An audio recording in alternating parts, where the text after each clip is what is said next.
ሰበር ዜና የህወሓት ታጣቂዎችና አዛዦች ተደመሰሱም። ታጣቂ ኃይሉ በድንገት በከፈተው ጥቃትም ኪሳራ ደርሶበታል። ልዩ መረጃ ይዘናል፣ በዝርዝር ይቀርባል። ከ700 በላይ ለአደጋ ምላሽ የሚሰጡ ባለሙያዎች ማዘጋጀቱን የአዲስ አበባ እሳትና አደጋ ስጋት አመራር ኮሚሽን አስታውቋል። ተጨማሪውን ከቆይታችን ትሰማላችሁ። የጅቡቲው ፕሬዝዳንት ኢስማኤል ኦመር ጌሌ ለስድስተኛ ስልጣን ዘመናቸው በድጋሚ ተመረጡ። ውድ ቤተሰቦቻችን እነዚህን ቀጠናዊ ሀገር አቀፍና ዓለም አቀፍ መረጃዎችን በቆይታችን በዝርዝር ወደ እናንተ እናቀርባለን። ለቤቱ አዲስ የሆናችሁ ሰብስክራይብ በማድረግ የደወል ምልክቷን በማብራት እስከ ፍጻሜው አብራችሁን ትቆዩ ዘንድ በአክብሮት እንጋብዛለን። በቅድሚያም የዕለቱን የቢዝነስ ዘገባዎች አስቀድመን ወደ ዝርዝር ዘገባዎቹ የምናልፍ ይሆናል። ለመላው የክርስትና እምነት ተከታዮች በድጋሜ እንኳን ለትንሳኤ በዓል ዋዜማ በሰላም አደረሳችሁ። ዛሬ በኢትዮጵያ ንግድ ባንክ አንድ የአሜሪካን ዶላር 153 ብር ተገዝቶ 156 ብር ከ1 ሳንቲም እየተሸጠ ነው። ፓውንድ ስተርሊንግ 202 ብር ከ1 ሳንቲም ተገዝቶ 206 ብር ከ2 ሳንቲም ይሸጣል። የአውሮፓ ዩሮ 179 ብር ከ4 ሳንቲም ተገዝቶ 153 ብር የሚሸጥ ሲሆን የስዊዝ ፍራንክ 190 ብር ከ3 ሳንቲም ተገዝቶ 194 ብር ከ1 ሳንቲም ይሸጣል። የኩዌት ዲናር 490 ብር ከ2 ሳንቲም እየተገዛ 500 ብር የሚሸጥ ሲሆን የቻይና ዩዋን 22 ብር ተገዝቶ 22 ብር ከ4 ሳንቲም ይሸጣል። የተባበሩት አረብ ኤሚሬቶች ድርሃም 41 ብር ከ6 ሳንቲም ተገዝቶ 42 ብር ከ5 ሳንቲም ይሸጣል። የሳውዲ ሪያል 40 ብር ከ7 ሳንቲም ተገዝቶ 41 ብር ከ6 ሳንቲም በዛሬው ዕለት እየተሸጠ ነው። እንዲሁም በእያንዳንዱ የምንዛሬ ዋጋ ላይ 10 ብር ተጨማሪ ጉርሻ አለው። የአሜሪካ ብሔራዊ የጦር ኮሌጅ ከፍተኛ መኮንኖች በዋሽንግተን ዲሲ የኢትዮጵያ ኤምባሲን ጎበኙ። ወደ ኢትዮጵያም እንደሚጓዙ ይጠበቃል። በዋሽንግተን ዲሲ የሚገኘው የኢትዮጵያ ኤምባሲ እንዳስታወቀው የዩናይትድ ስቴትስ ብሔራዊ የጦር ኮሌጅ ከፍተኛ መኮንኖች በኤምባሲው ጉብኝት በማድረግ ከዲፕሎማቶች ጋር ተወያይተዋል። በቅርቡ ወደ ኢትዮጵያ ጉዞ ያደርጋሉ ተብሎ ይጠበቃል። በተካሄደው በዚህ ጉብኝት በኤምባሲው ልዑካን ቡድን ምክትል መሪ አምባሳደር አብርሃም መንግስቱ ስለ ወቅታዊ ሁኔታዎች ገለጻ ተደርጓል። አምባሳደሩ በኢትዮጵያና በዩናይትድ ስቴትስ መካከል ያለውን የረጅም ዘመን ስልታዊ አጋርነት ያብራሩ ሲሆን በአፍሪካ ቀንድ ስላለው ወቅታዊ ሁኔታ መረጃ ተለዋውጠዋል።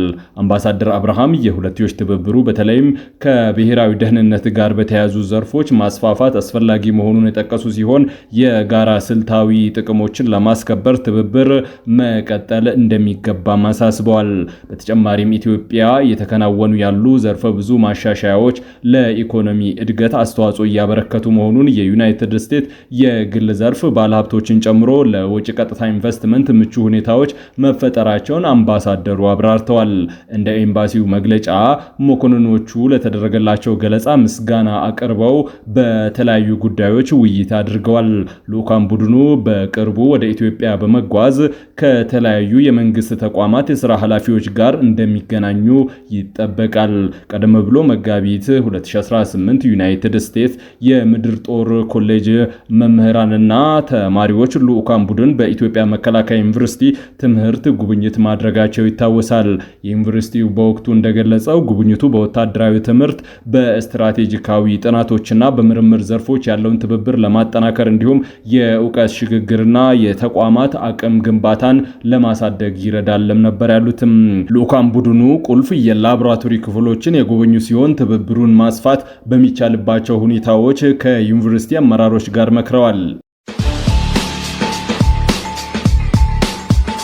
የኢራን ጦርነት ያስከተለው የነዳጅና የምግብ ዋጋ ንረት በኢትዮጵያ የሚሊዮኖችን የትንሳኤ በዓል አደብዝዞታል።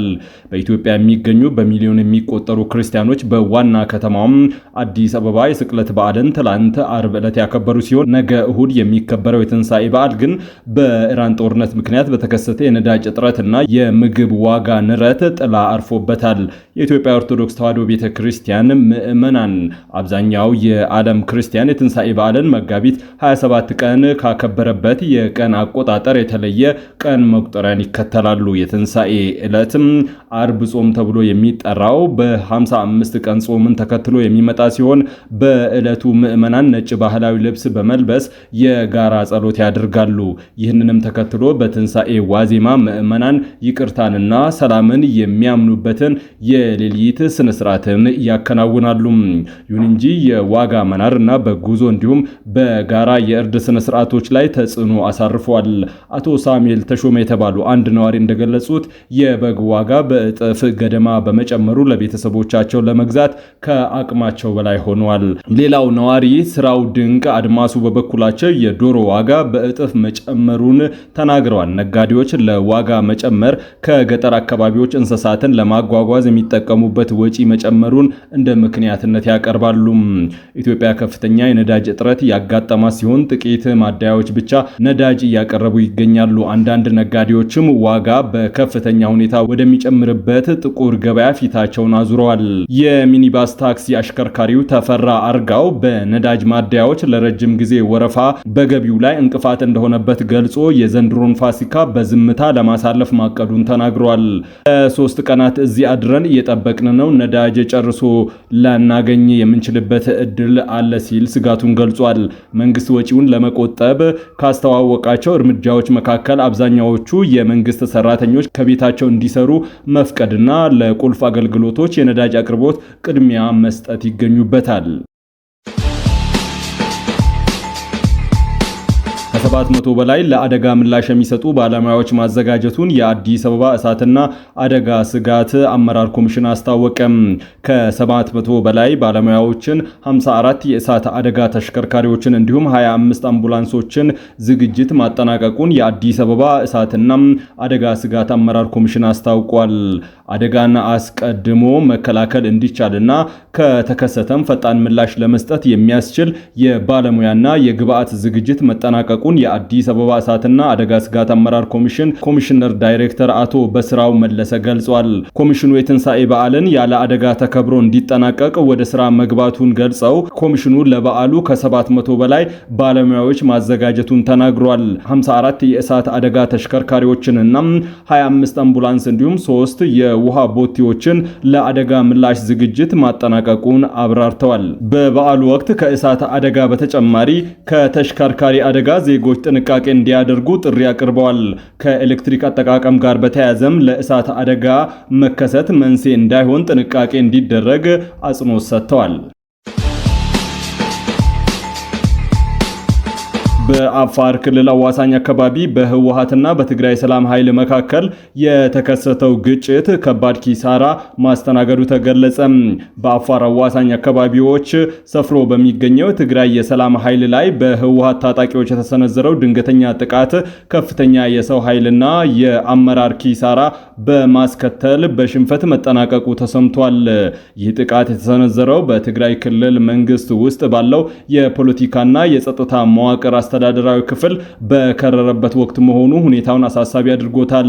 ከስፍራው የወጡ ያሉ መረጃዎች እንዳመላከቱት የህወሓት ታጣቂዎች ጥቃቱን የሰነዘሩት ከህወሓት አፈንግጦ በወጣው በአፋር ክልል አዋሳኝ አካባቢዎች ራሱን ባደራጀውና የትግራይ የሰላም ኃይል ተብሎ በሚጠራው ስብስብ ላይ ነው። ህወሓት ይህንን ኃይል ለህልውናው እንደ ስጋት በመከተል በተደጋጋሚ ጥቃት ለመሰንዘር ሲሞክር የቆየ ቢሆንም በዛሬው ዕለት በከፈተው ጥቃት ግን ያልጠበቀው ሽንፈት እንዳጋጠመው ተመላክቷል። በግጭቱ ወቅት በርካታ የህወሓት ታጣቂዎች ቁልፍ ወታደራዊ አመራሮች መደምሰሳቸው የተረጋገጠ ሲሆን ቀሪው ኃይልም ከፍተኛ መበታተን እንደደረሰበት ታውቋል። ይህ ወታደራዊ እርምጃ በክልሉ ካለው ወቅታዊ የፖለቲካ ውጥረት ጋር የተያያዘ መሆኑ ይነገራል። በተለይም በትግራይ ክልል ጊዜያዊ አስተዳደር ፕሬዝዳንት ጀነራል ታደሰ ወረደ የሚመራው ጊዜያዊ አስተዳደር ስልጣን መራዘምን በተመለከተ ህወሓት የያዘው ያለመቀበል አቋም ለዚህ ግጭት እንደመነሻ ምክንያት ተጠቃሽ ሆኗል። የሰላም ኃይሉን እንቅስቃሴ እንደ ስጋት የሚቆጥረው ህወሓት ኃይሉን ለመበተንና የፖለቲካ የበላይነቱን ለማረጋገጥ ያደረገው ይህ ሙከራ በወታደራዊ መስክ ያላሰበው ውጤት ገጥሞታል። የአካባቢው ምንጮች እንደሚጠቁሙት በጥቃቱ የተገደሉ አመራሮች ማንነትና ቁጥር እየተጣራ ሲሆን የተማረኩ የጦር መሳሪያዎችና ቁሳቁሶች እንዳሉም ተመላክቷል። ይህ ክስተት በትግራይ ክልል ውስጥ ባሉ የፖለቲካ ኃይሎች መካከል ያለውን መከፋፈል ይበልጥ የሚያጎላ ሲሆን በአጎራባች አፋር ክልል አዋሳኝ አካባቢዎች ላይ ያለውን የጸጥታ ሁኔታ ከፍተኛ ጥንቃቄ የሚሻ መሆኑን አመላካች ሆኗል። በአሁኑ ወቅት በአካባቢው አንጻራዊ መረጋጋት ቢኖርም በሁለቱ ወገኖች መካከል ያለው ውጥረት አሁንም እንደቀጠለ መሆኑ ተዘግቧል። የጅቡቲ ፕሬዝዳንት እስማኤል ኦመር ጌሌህ ለስድስተኛ ጊዜ የስልጣን ዘመናቸው በድጋሚ ተመረጡ። የጅቡቲው ፕሬዝዳንት እስማኤል ኦመር ጌሌህ በስትራቴጂካዊ የአፍሪካ ቀንድ ሀገር ለስድስተኛ ተከታታይ የስልጣን ዘመን እንዲመሩ የሚያስችላቸውን ሰፊ ድል በምርጫ ማግኘታቸውን ቅዳሜ ዕለት አስታውቀዋል። የሀገር ውስጥ ጉዳይ ሚኒስትሩ ይፋ ባደረጉት ውጤት መሰረትም ጉባኤው አርብ ዕለት በተካሄደው ፕሬዝዳንታዊ ምርጫ 97.8 በመቶ ድምጽ በማግኘት አሸንፈዋል። ብዙ የማይታወቁት ብቸኛው ተፎካካሪ መሐመድ ፋራ ሰመተር ያገኙት ድምጽ 2.2 በመቶ ብቻ መሆኑ ተገልጿል። ይፋዊ ውጤቱ ከመውጣቱ በፊት ቀዳሚ መረጃዎች ከፍተኛ ብልጫ ማሳየታቸውን ተከትሎ የ78ቱ ጉባኤ እንደገና ተመርጫለሁ ሲሉ በማህበራዊ ሚዲያ ገጻቸው አስፍረዋል። ፕሬዝዳንት ኦመር ጌሌህ 1 ሚሊዮን ህዝብ የምታስተዳድረው አነስተኛ ሀገርን ለመምራት ለ27 ዓመታት በጠንካራ አመራር የመሩ ሲሆን የጅቡቲ መልክዓ ምድራዊ አቀማመጥን በመጠቀም ሀገሪቱን ዓለም አቀፍ ወታደራዊና የባህር በር ትራንስፖርት ማዕከል እንድትሆን አድርገዋል። ሀገሪቱ ያላት 33000 ስኩዌር ኪሎ ሜትር ስፋት የፈረንሳይ፣ የዩናይትድ ስቴትስ፣ የቻይና፣ የጃፓንና የጣሊያን ወታደራዊ ካምፖችንና የጦር ክፍሎችን ያስተናገደ ሲሆን ይህም ለሀገሪቱ ከፍተኛ የፋይናንስና የደህንነት እንዲሁም የፖለቲካ ጥቅሞችን አስገኝቷል። ኦመር ጌሌህ በ2013 በተካሄደውና ብዙ ተቃዋሚዎች በተሳተፉበት ምርጫ 97 በመቶ በላይ ድምጽ በማግኘት ማሸነፋቸው ይታወሳል። ምንም እንኳን በዚህ ዓመት ከስልጣን እንደሚወርዱ ቀደም ብለው ገልጸው የነበረ ቢሆንም ከወራት በፊት ህገ መንግስቱን በማሻሻል ለፕሬዝዳንታዊ እጩነት ተቀምጦ የነበረውን የ75 ዓመት ዕድሜ ጣሪያን አንስተዋል። ውድ ቤተሰቦቻችን ለሰዓቱ የመራረጥናቸው ዘገባዎች በዚህ አብቅተዋል። ከኛ ጋር በመሆን መረጃን ከጥበብ ስለተከታተላችሁ ከልብ እናመሰግናለን። ለቤቱ አዲስ የሆናችሁ ሰብስክራይብ በማድረግ የደወል ምልክቷን በማብራት የቤቱ አባል ትሆኑ ዘንድ በታላቅ ትህትና እንጋብዛለን። በድጋሜ ለክርስትና እምነት ተከታይ ውድ ቤተሰቦቻችን መልካም የትንሣኤ በዓል ዋዜማ ተመኝተን ተሰናበትን። ሰላም።